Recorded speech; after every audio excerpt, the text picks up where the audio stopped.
The last weight and measure that's a physical object is the kilogram. And it's kept in a underground vault at Sèvres, France, I believe, under 3 glass domes secured with 3 separate locks and 3 separate keys. And it's a cylinder of iridium and platinum, I think, about the size of a golf ball. And it's been there for like 150 years. And one day they took it out and measured it and discovered that it's been shrinking. And it's not as, the mass is lower than when it was put in there. And the New York Times ran this horrified editorial about, and said the scientists are scrambling to figure out what to do about this. And I wrote this editorial called The Floating Kilogram, saying, well, why not just let the kilogram float? We let the dollar float after all. It's always fascinated me that the grant of power to Congress that is made in the Constitution to coin money and regulate the value thereof and of foreign coin is given in the same sentence in which Congress is also granted the power to fix the standard of weights and measures.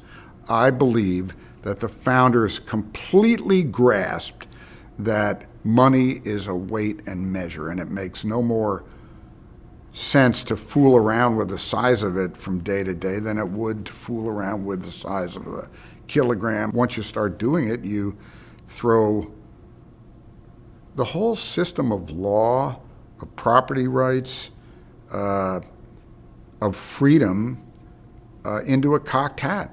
And it all becomes relative and malleable and vague. I think they understood the moral component of money and of property.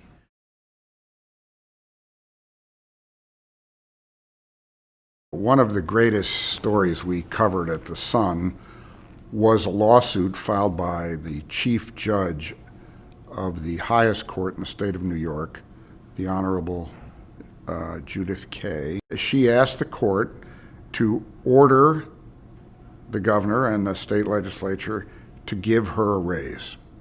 Judges' pay was actually one of the enumerated reasons that we seceded from England.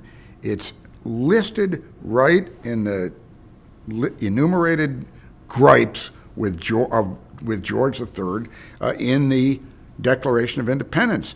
It said George III has, made judges, act in his will and withheld their salaries, and that is why the Constitution of the United States and the Constitution of New York, and probably of all 50 states, makes it unconstitutional to lower the pay of a judge.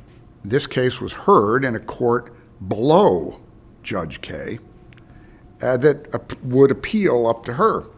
And we had great merriment with this story at the Sun. But it raised a profound question. It is unconstitutional to lower the pay of a judge, and one is paying a judge in the year 2000 with a dollar that's worth a 265th of an ounce of gold, and in 2008 that dollar is worth only an 800th of an ounce of gold. Have you lowered that judge's pay? And that was the question that the case presented. So everybody, and we argued this in editorial after editorial, and Judith Kaye won her case. The court below ruled in her favor. When it got up to her court, it ruled in her favor.